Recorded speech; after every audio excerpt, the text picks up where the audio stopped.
Pessoal, então na última aula a gente viu os métodos de recuperação primário e secundário, né? Então, primário é a recuperação natural, né, do campo, é o poço surgente, não é? Já o método secundário seria a injeção, né? A injeção de um fluido, injeção normalmente de água ou de gás, tá?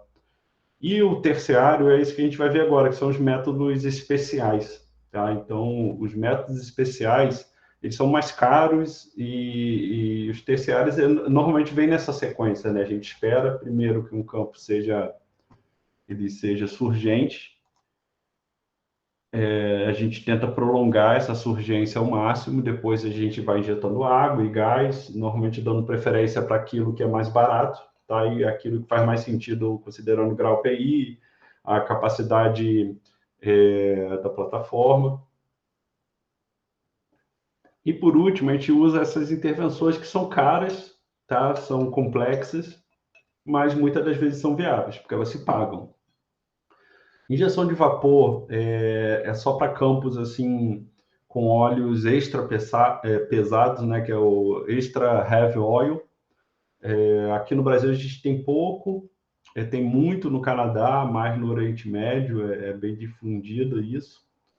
É o método de recuperação avançado, que é o método térmico, né? Então, basicamente, é injetar calor para diminuir a viscosidade, né, e aumentar a fluidez do fluido.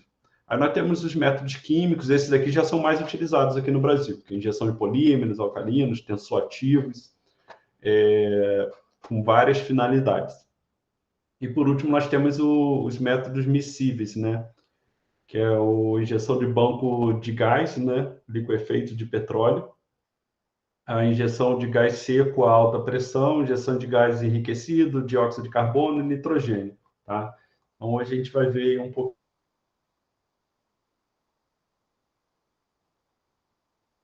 de recuperação, como eu tinha dito, a redução da viscosidade, vou pegar a caneta aqui, é o principal fator, né? Expansão térmica do óleo e destilação por aquecimento, né? Então, o que a gente tem ali? A gente acaba gaseificando parte dele, tá? Modificação das propriedades da rocha, também isso acontece dependendo se for bem gerido, né? Se for bem premeditado, se for bem ensaiado, a gente consegue usar isso a nosso favor. Aí nós temos a injeção cíclica, né? Que consiste em injetar vapor, fechá-lo e colocar o poço em produção, tá? Aplicável a óleos de alta viscosidade e reservatórios inclinados. Então, imagina, a gente injeta calor, fecha o poço, dá um tempo, depois abre ele novamente, tá?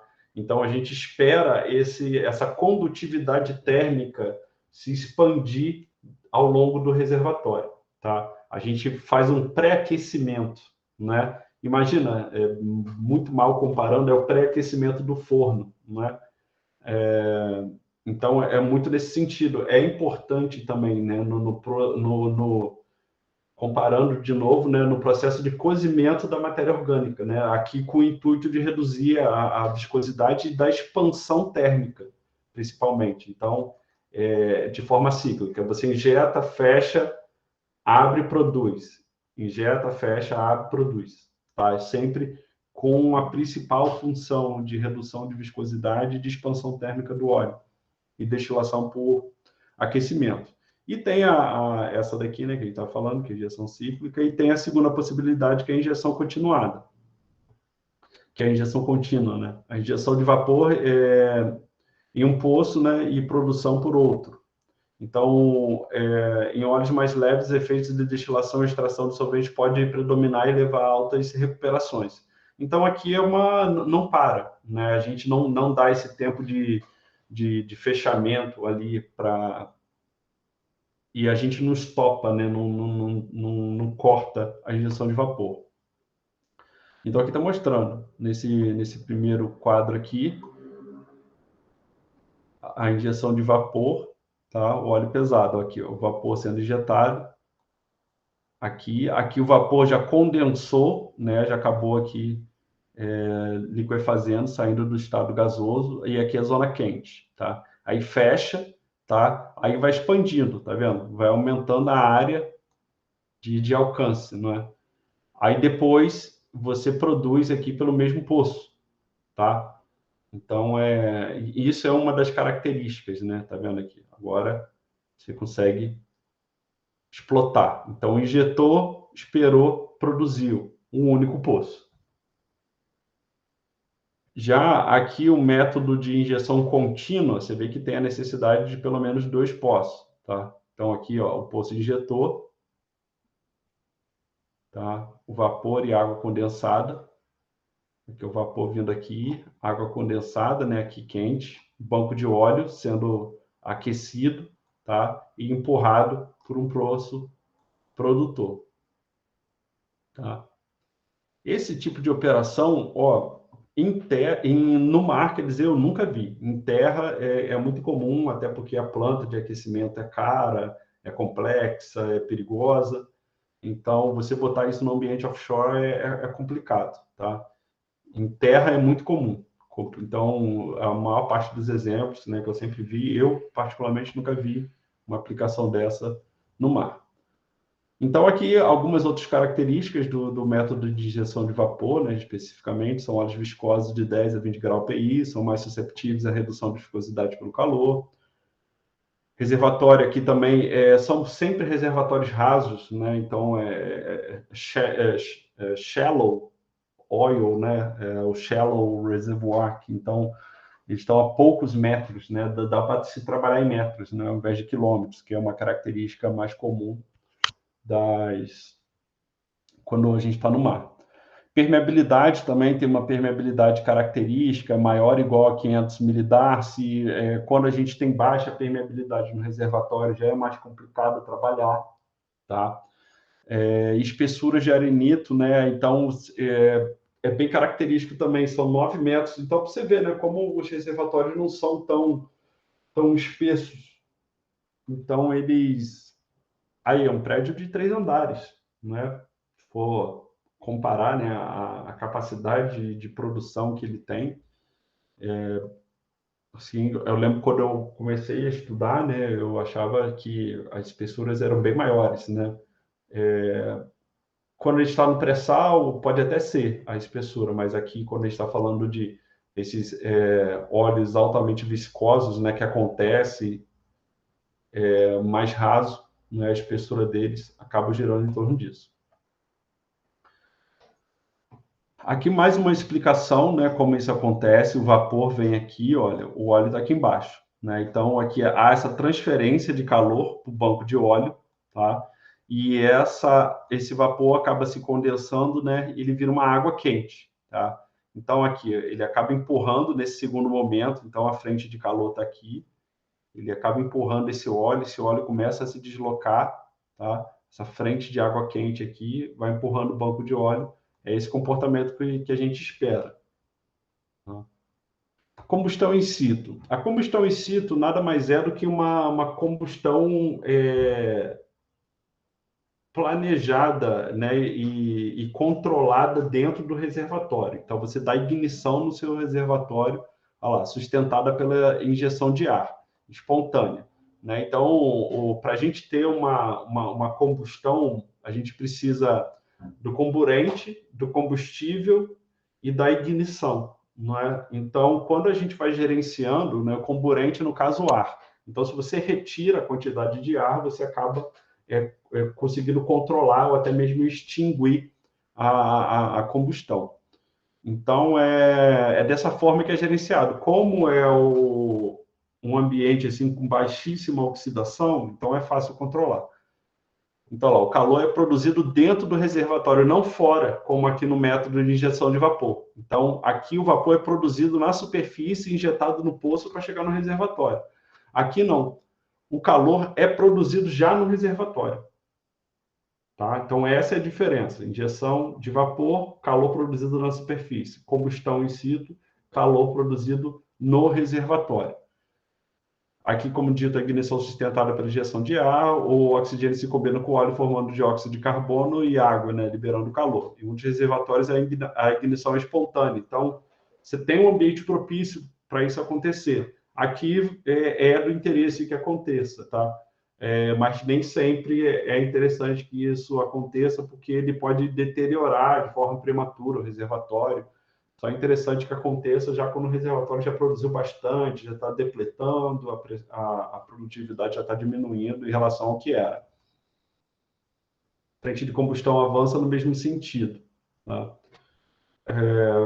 Sentido, aqui no caso, no sentido da combustão, né?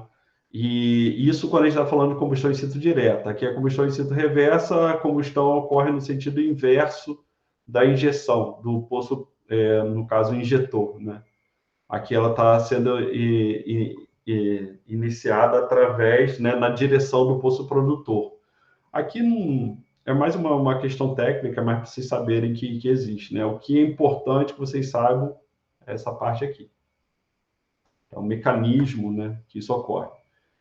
Então, a aplicação. Ó, a espessura de reservatório deve ser maior do que 3, tá? É menor do que isso, você pode causar desmoronamento. Porosidade de saturações devem ser altas. Então, você tem uma alta saturação de óleo. O grau API deve estar entre 10 e 40, tá? Como vocês podem ver, a combustão in situ, eu já consigo pegar óleo, não somente óleo pesado, né? Mas óleo médio e leve também. Ele já entra aqui, então você já tem um range operacional no que diz respeito ao grau API do petróleo, ele é menos restritivo. A permeabilidade deve ser maior, olha aqui, então tem que ser reservatórios com uma permeabilidade maior. Então, mas normalmente quando a gente tem um grau API maior, essa permeabilidade também normalmente costuma estar associada, né? Uma maior permeabilidade de reservatórios com maior grau API. Profundidade pode variar de 100 a 1.200, você vê que o range de profundidade também é aumentado. Reservatórios rasos limitam a operação de injeção, enquanto os custos de compressão de ar são excessivos para reservatório profundo. Tem algumas questões de custos operacionais, mas como vocês viram, ele é um pouco mais abrangente quando comparado à injeção de vapor. Então, olha como é que fica aqui. Né? Então, olha, a frente de combustão, aqui você tem o ar tá, sendo injetado e a zona queimada. Como eu falei, naturalmente o reservatório ele tem pouco oxigênio. Tá? Então, basta injetar um pouco de ar numa quantidade que favoreça a ignição. Tá? Então, aqui você vai queimar essa zona, aqui a frente de combustão. Aí você vai ter o coque aqui. O coque é aquelas frações mais leves sendo depositadas, você tendo um pouco de vapor aqui também. Gases, vapores e hidrocarbonetos leves, né? Estendem para o topo. O vapor, embora menos denso, né, ele tende a ficar aprisionado aqui conforme essas frações mais pesadas vão se depositando aqui. E aqui normalmente é o vapor associado aqui ao ar, tá? Aqui os gases hidrocarbonetos mais leves aqui, água quente, banco de óleo sendo empurrado e o óleo original, tá? Então, como vocês podem ver, injeção de ar aqui, não é? Então, já feita após uma análise, normalmente PVT, e você já entende o que está lá no reservatório. Então, com isso, a gente acaba aqui os métodos térmicos, tá? Então, o principal intuito, né, se for resumir, o máximo seria diminuição da viscosidade, tá? Aqui, a injeção é feita no topo, né, na superfície, aqui é feita dentro do reservatório, tá? Esse daqui é para reservatórios um pouco mais rasos e óleo extra pesado. Aqui eu já tenho um range de grau API, né? Eu consigo pegar pesado, médio e leve. Os reservatórios um pouco mais profundos, né? Aqui eu já consigo, por exemplo, fazer isso no mar. Tá? Então, esses são os métodos térmicos. Agora, os métodos químicos. Começando aí pela injeção de polímeros. Então, qual é o mecanismo dele? Né? É projetado para melhorar a eficiência do deslocamento pela redução da saturação residual do óleo. Então, parte daquele óleo leve ele vai na frente e vai ficando um óleo residual para trás. Tá? Ele vai se agarrando à rocha, o grau API é pior, aí tem alguns estrangulamentos da rocha. Enfim, vários óleos vão ficando para trás. Então, você vai fazendo um tratamento químico para que ele consiga ser produzido. Então, aumenta o objetivo, né? Aumentar a eficiência do varrido pela redução de mobilidade, né? Menor ou igual a 1, através da diminuição da permeabilidade efetiva da água, aquelas curvas, né? E aumento da viscosidade da água injetada. Então, o polímero ele é uma molécula muito grande, formada por monômeros, e esses se juntam para formar os polímeros. Os polímeros têm alta massa molecular, né? Então, como ele tem uma alta massa molecular, ele auxilia empurrando e varrendo o óleo. A economicidade do projeto de injeção de água será tanto melhor quanto menor for a saturação de óleo residual. Tá? Então, conforme eu vou injetando polímero, se a minha saturação de óleo residual for diminuindo, quer dizer que o método é eficaz na perspectiva econômica. Reduz o problema de fingering. Fingering é justamente aquele... É o efeito, imagina se eu estou furando o banco de óleo, eu tenho óleo ali, eu vou injetando água, e a água não vai avançando numa frente única, ela vai como se fosse se você estivesse enfiando a mão e a marca que seus dedos deixam naquilo seria esse fingering. Sei lá, imagina, não sei, uma massa de bolo, né, onde você coloca ali a mão e ela deixa a marca dos seus dedos, né? Você tenta furar a massa do bolo com os dedos, e aí deixa o formato de um dedo, né? Então, isso que é o fingering. É quando, no caso, o polímero injetado, ele vai furando o, o banco de óleo, essa saturação de óleo residual. Então, aqui mostrando ó, uma curva de fluxo fracionário de água. Então, olha aqui a saturação de água, tá? A saturação de água aqui estava nesse valor de 0,46 ao fluxo fracionado de água, tá? Esse daqui, ó. Então, ela saiu daqui, chegou até aqui. Saturação de fluxo de água, 0,55, sem a injeção de solução polimérica. Aqui já com a injeção do polímero, olha de onde a gente estava, tá? O mesmo ponto inicial, tá? Olha para onde foi, né? Então, tá vendo? Então aqui ó, eu consegui reduzir a saturação do óleo, né? Se a saturação da água aumentou, quer dizer que ela conseguiu ocupar mais espaço. Então, ou seja, antes eu tinha uma rocha preenchida por 0,46, ou seja, 46% saturado de água. Subentende-se que o inverso ali, no caso 54%, estava de óleo. Tá? Já aqui, eu consegui saturar mais a água, significa que eu expulsei mais óleo, né? Isso é bom. Então, eu tenho aí agora 69% da minha rocha saturada de água, tá? E 31% de óleo. Então, eu consegui retirar esse óleo residual. Tá? Então, esse é o efeito da injeção de uma solução polimérica na curva de permeabilidade aí, desculpa, no caso, na curva de saturação de água. Que tem um pouco a ver aqui, que se tivesse a do óleo, seria relativo, né? Mas como só está mostrando uma. Então, a aplicação, reservatórios moderadamente heterogêneo, tá? Então, a heterogeneidade aí, na escala de 5 a 4. Reservatório com boa permeabilidade. Se a permeabilidade é muito baixa, a viscosidade do óleo é muito alta, uma vazão de injeção econômica pode não ser atingida. Tá? Aí já talvez valha a pena até o método térmico, porque ele não vai conseguir atacar bem. Então, ela precisa permear, ela precisa atingir várias zonas do reservatório. E ela só vai conseguir atingir várias zonas do reservatório se tiver permeabilidade. Não tem permeabilidade, eu não consigo chegar. Não é? Então, em reservatórios estratificados, os polímeros promovem uma frente mais uniforme de injeção, né? Justamente que ele fica mais por camadas. Né? Durante uma injeção convencional de água, quanto mais cedo a injeção do polímero começar, melhor a chance de sucesso econômico. Desvantagem é a degradação química com água salgada, bacteriana, e por esses elementos de alto custo. A questão química, né, gente? Então, química, você acaba agredindo estando mais sujeito a agredir o meio ambiente. Tá? Então, depois o resíduo disso, também quando chega lá no topo da plataforma, é grande. Tá? Então, você tem um resíduo considerável. Agora, a injeção de alcalinos.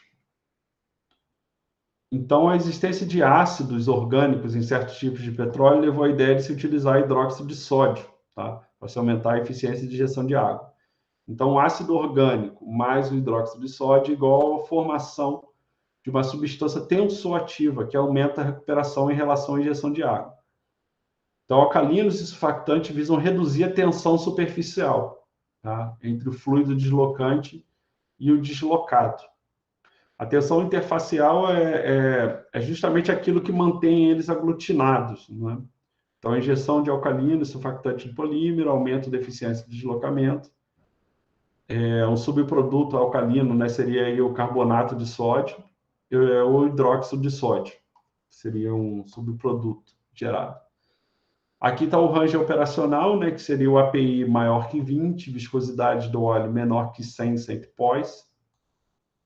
A mobilidade, sendo maior do que 1 e temperaturas de reservatório menor do que 70, você vê que ele é bem restritivo, né? Porosidades maiores do que 0,2, permeabilidades maior que 100 milidars, profundidades menores. Então, aqui, olha, então, embora ele seja um pouco mais restritivo, ele já permite reservatórios profundos. É o primeiro que chega nessa profundidade tão grande. Saturação de óleo no início do projeto maior que 35, então quando se tem uma saturação menor do que essa também ele já se torna inviável.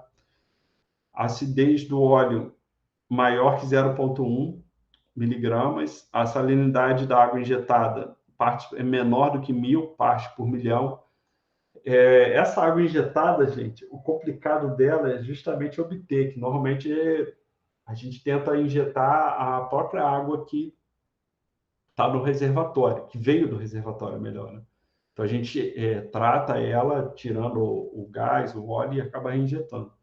Agora, quando você tem que pegar água do mar e tratar, o custo acaba sendo maior e a porcentagem por milhão, né, de salinidade acaba sendo maior. Então, você tem que ter uma unidade de dessalinização na plataforma. Isso pode acabar inviabilizando o processo, mas vai depender. Se você não tiver uma outra alternativa, você vai ter que ter esse custo. Espessura do reservatório maior que 3, ausência de capa de gás e de aquífero natural. Tá vendo? Tem que ser um reservatório de óleo. Né? Aqui, deixa eu ver. De média a alta contração, né? E ele é bem aplicável ao arenito. O arenito acontece bastante, então isso aqui não nem acaba restringindo tanto. E aqui, em relação aos métodos químicos, né, o último é a injeção de tensoativos. Surfactantes alteram a propriedade interfacial das soluções, né, como a gente viu no outro também. São utilizados outros químicos, né? Você pode injetar o próprio o hidrocarboneto, né, o cloreto de sódio, o álcool, a água. Então, já tem outros químicos sendo injetados. A miscibilidade com o óleo, que proporciona o deslocamento de todo o óleo da região contactada. Miscibilidade com a água, permitindo que se use um banco deslocado por água. A densidade próxima do óleo, que evita a segregação gravitacional. Sim, aqui o fluido injetado ele tem uma densidade parecida, não pode ter uma densidade muito diferente, justamente para ele não se separar, formar uma fase única. Viscosidade que pode ser modificada para ter razão de mobilidade adequada. Mas é uma característica mais mecânica. Aqui eu tentei mostrar, né, como é que é confeccionado uma solução. Tá? Então, a aplicação, onde tem sido usada a injeção de água com sucesso, né, em reservatórios de carbonatos, pois a absorção do surfactante é alta, com os íons de cálcio, o magnésio, o API médio. Então, aqui a quantidade de tensoativos, de cotensoativos, de hidrocarboneto, sais, água e polímeros. Tá? Então, aqui são alguns ranges operacionais que podem ser utilizados para a confecção de tensoativos para injeção em reservatórios de óleo. Aqui mostra como normalmente fica esse comportamento. Vocês veem que são necessários, é o método contínuo, né? Ou seja, tem dois poços, injetando, outro produzindo. Então, aqui a água injetada com tensor ativo, aí forma uma frente, né, um banco de polímeros, vão se juntando aqui, um banco micelar.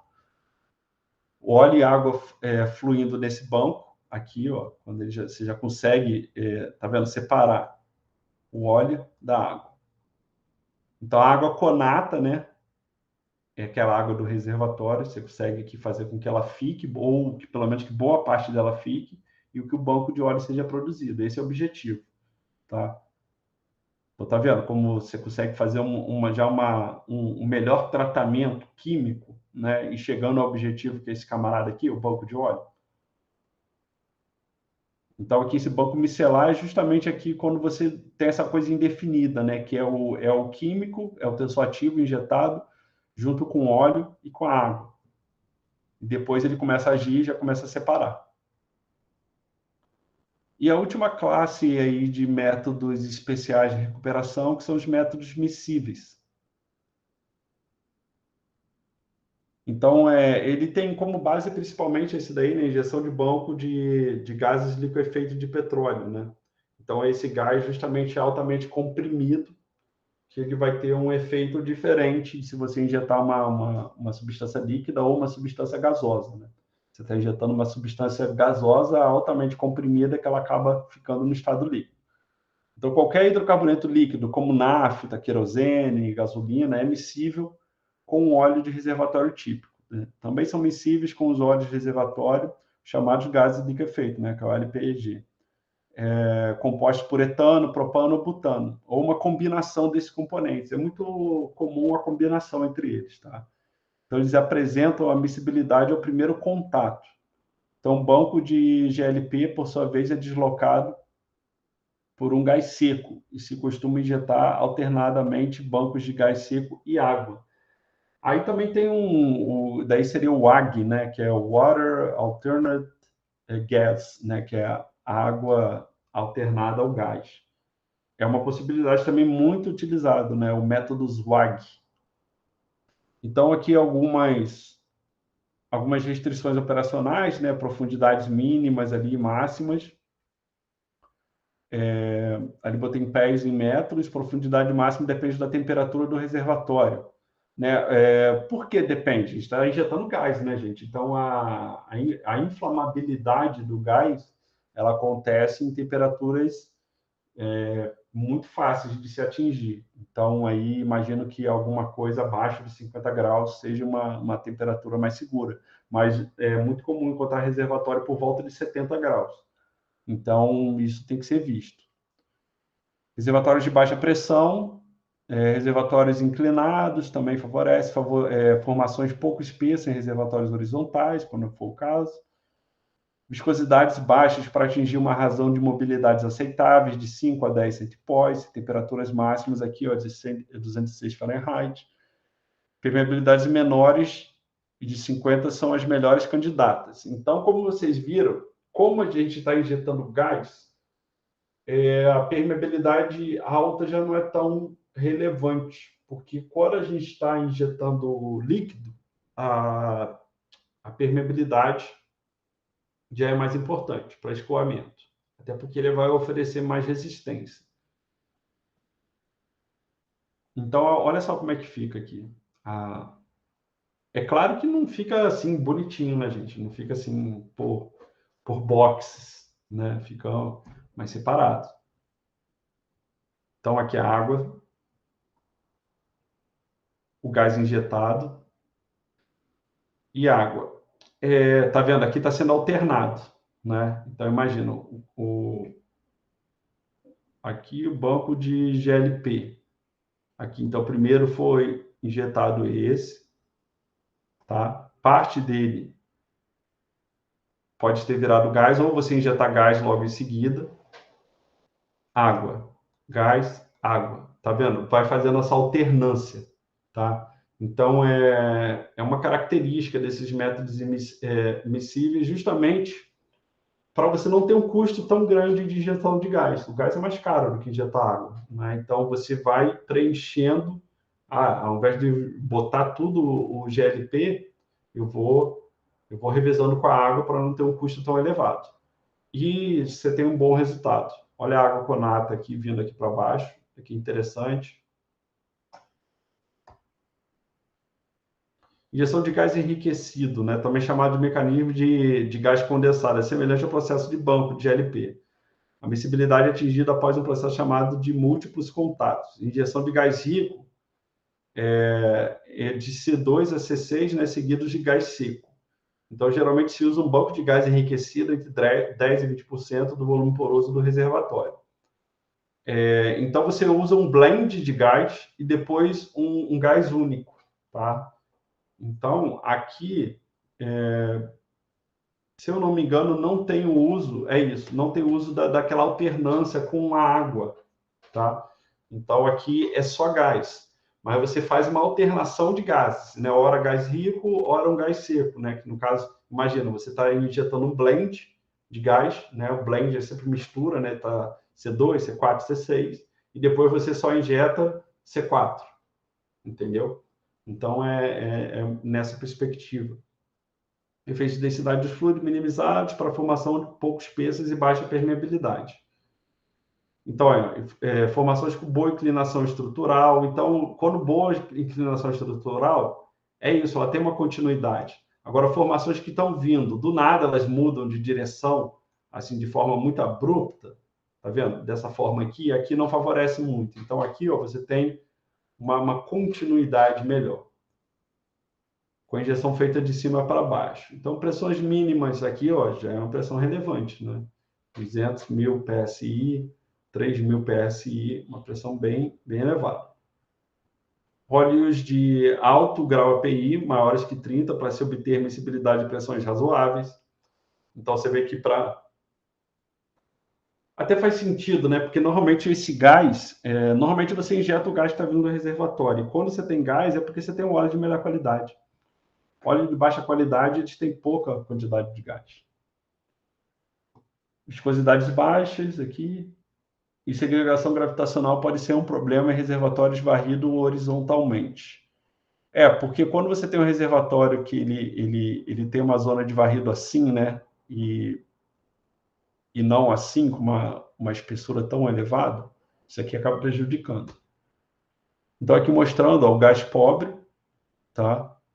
E o gás enriquecido. Então, esse gás enriquecido aqui é aquilo. Ele pode ter o C2, o C4 e o C6. Nossa, esse C4 meu que ficou péssimo. E aqui um gás pobre, né? Um gás mais simples, que eu posso botar só C4, aquele que tiver mais facilidade. E aqui esse blend, esse gás enriquecido. Água conata aqui por segregação gravitacional, vindo aqui para baixo. A zona miscível, formada por óleo enriquecido, tá? Então aqui você tá esse blend aqui, o que estava no reservatório que está sendo injetado, aqui já separando, banco de óleo, o óleo residual e o gás proveniente da injeção. Você acaba conseguindo reaproveitar parte desse gás. Esse método é interessante também por conta disso. Aqui de gás seco a alta pressão agora. É um pouco mais perigoso, requer um pouco mais de cuidado, mas também é uma outra possibilidade.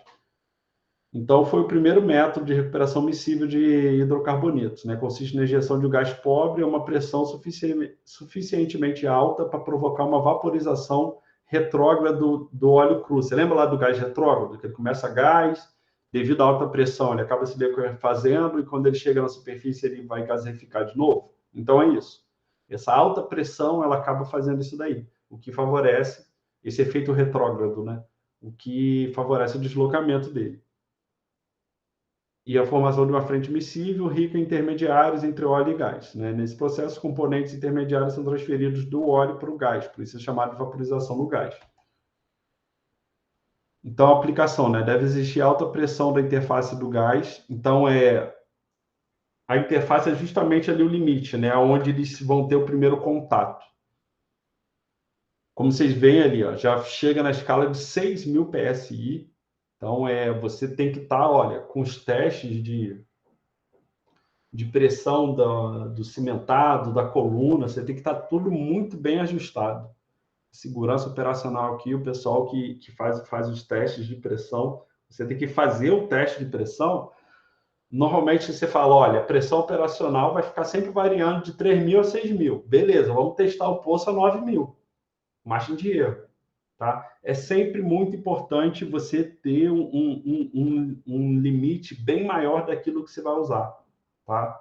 Normalmente os equipamentos são projetados para isso. Igual quando você pega coisas simples. Você pega um equipamento de som, ele tem o volume 10, ele não é feito para usar aquele volume. Né?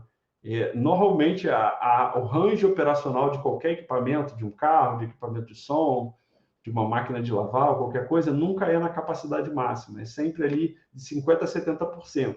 Isso se você quiser preservar o seu equipamento. Tá? Tem a capacidade máxima ali? Tá marcando ali a capacidade máxima? Tá. Mas é só para uma segurança operacional. Tá? E aqui, isso é muito verdade. Tá? É muito verdade. Então, normalmente, a gente não quer. Então, ali, normalmente, testes de pressão do poço estaria na escala de 9.000 PSI, ou até mesmo até o dobro, 12.000 PSI. Vai depender da cultura, né, da empresa. Então, o quanto eles zelam por isso, né? Então, o óleo do reservatório deve conter alta concentração, tá? De C2 e C6, óleos caracterizados por ter um API maior do que 40. Então, altamente leves, aquele óleo de árabe, né? Então, o petróleo deve ser subsaturado à frente de gás, normalmente é utilizado um gás composto basicamente por metano, como gás pobre, né? Isso daqui, essa informação é importante, né? Então, ao invés de C4, o C2 aqui, né, já é mais utilizado. Fingering gravitacional minimizado para formações pouco espessas e de baixa permeabilidade. Tá.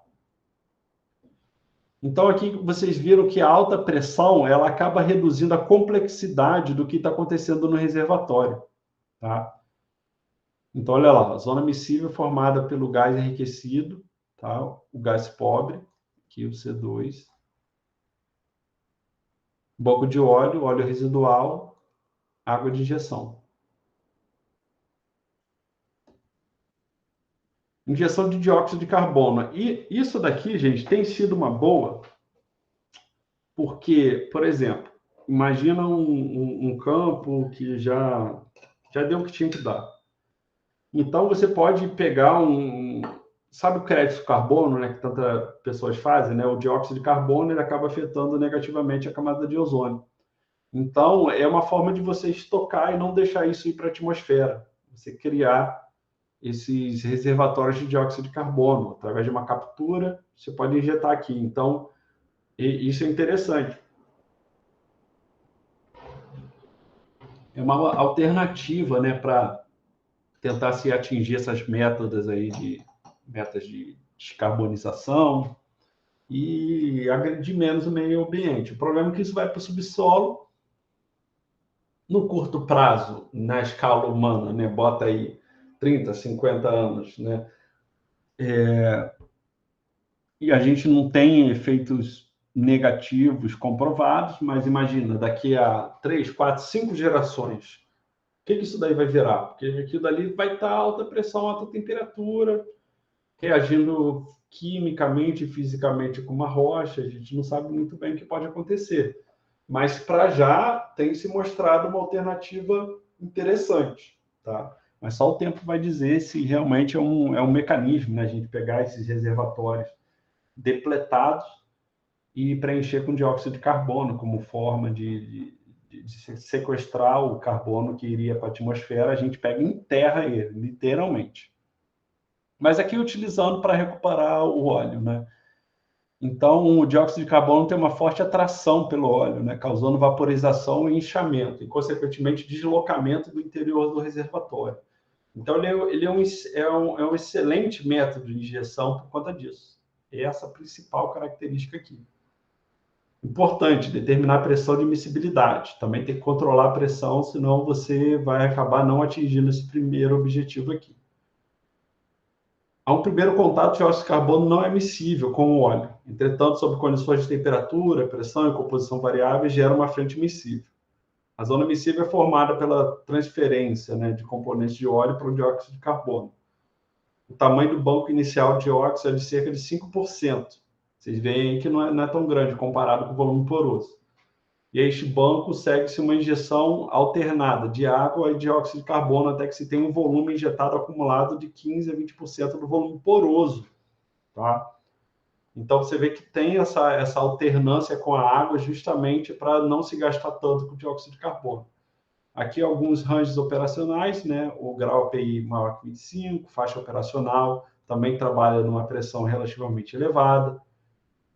Tem que ter uma profundidade suficiente para garantir a miscibilidade, é uma pressão em que existe fraturamento da formação, tem que ter cuidado, né, para que isso não aconteça, né, sem que exista o fraturamento da formação. E a desvantagem, né, é que ele reage com a água formando ácido carbônico. Tá? Então, isso daí é um dos aspectos negativos. Não existe método perfeito, tá, gente? Não existe método perfeito. Então, a gente tem que ver aquele mais adequado, aquele que vai ter uma economicidade, que vai agredir menos o meio ambiente. Parecido com isso, tem a injeção de gás nitrogênio, né? Vai ser semelhante ao dióxido de carbono, sendo que a pressão deve ser maior. Pode substituir o gás na camada do reservatório. Então, aqui mostrando como que ele funciona lá embaixo no reservatório, aqui onde ele é injetado e aqui onde ele é produzido. Então, água de injeção, a saturação residual de dióxido de carbono é trapeada, né, pela água que avança. Então, forma uma trapa, uma armadilha do dióxido de carbono, água, banco de dióxido de carbono, a zona miscível formada pelo dióxido de carbono enriquecido com gás. Aqui, na verdade, enriquecido não somente por gás, né, que vai até ser 30.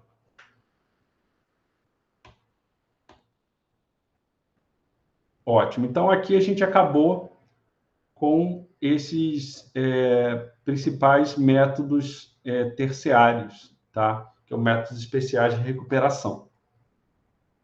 Lá no exercício a gente já vai ter isso daí. Então, aqui, olha, já vou conseguir até fechar essa parte ainda hoje. Aqui, essa parte já é para pegar o gancho da elevação artificial. Então, aqui hoje a gente vai conseguir concluir a disciplina de reservatório e já vou fazer essa transição para a parte de elevação artificial. Então, tudo isso que a gente viu foi na perspectiva do reservatório, geológica, do fluido, físico-química. Tá? Então, o que está acontecendo lá embaixo? Né? Então, entender isso é importante, mas a gente nunca consegue entender o fenômeno 100%. A gente tem como extrapolar. Né? É aí que vem aquela necessidade da simulação numérica. Então, uma vez que a gente tem uma melhor compreensão de qual é a dinâmica do reservatório, a gente já consegue entender melhor o que vai acontecer com a produção. Uma forma para entender isso é o índice de produtividade, que é o IP. Então, o índice de produtividade é bastante utilizado na estimativa de vazão de poços, assim como na comparação entre poços produtores na indústria do petróleo. Normalmente são utilizadas a unidade IP, né, que é metro cúbico por dia por quilograma-força por centímetro quadrado. Então, essa daqui é a unidade de medida do índice de produtividade. A pressão no reservatório varia com a produção e precisa ser acompanhada e monitorada com o uso de simuladores de fluxo. Tá? Então, vocês imaginem aqui, olha, eu tenho um reservatório, olha o impacto, né, que esse poço 1 tem da zona, a área de drenagem dele, tá? Desse poço 1.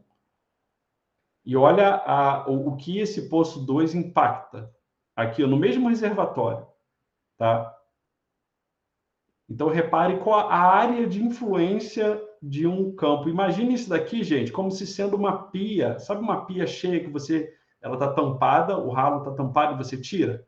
E ele forma um vórtice, tá? Então, esse seria o vórtice formado. Então, como vocês podem ver, para o mesmo reservatório, né, o impacto de diferentes poços vai ser diferente. A área de alcance, né, o limite delas e a forma como ele vai impactar, tá? Então você vê que a pressão, né, aqui, ó, é mais elevada, né,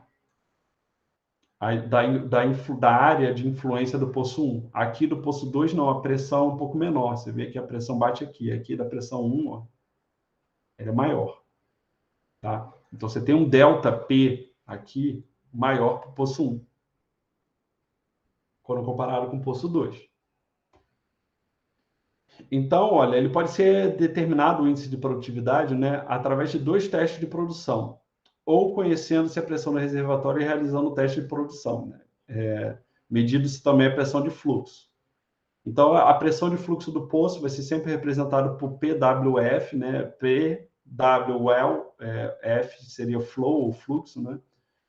Então, olha aqui, olha. Então, em que condição, né? Olha, pressão de fluxo no fundo, o índice de produtividade, né? Então, levando em consideração o reservatório, imagina aqui, eu tenho um reservatório aqui, tá? E aqui eu tenho o poço, tá? Então, em que condição eu vou atingir a vazão máxima? Quando a pressão de fluxo no fundo do poço tender a zero, tá? Então, olha aqui, aqui vai de 0 a 1 e aqui vai de 0 a 1. Então, essa vazão máxima eu vou atingir quando a pressão de fluxo do poço for igual a zero. Mas isso fisicamente é impossível. Eu vou sempre tentando diminuir a pressão do poço. Então, se a pressão aqui for baixa, não é? Se a pressão aqui for baixa, do poço, tá? Vou botar aqui do poço. Então, significa que o óleo que está aqui dentro do reservatório vai conseguir escoar com mais facilidade, tá? Mas essa pressão no poço, ela depende de vários aspectos, principalmente a pressão hidrostática, tá? Então, quando o óleo começa a preencher o poço, ele começa a formar uma pressão hidrostática.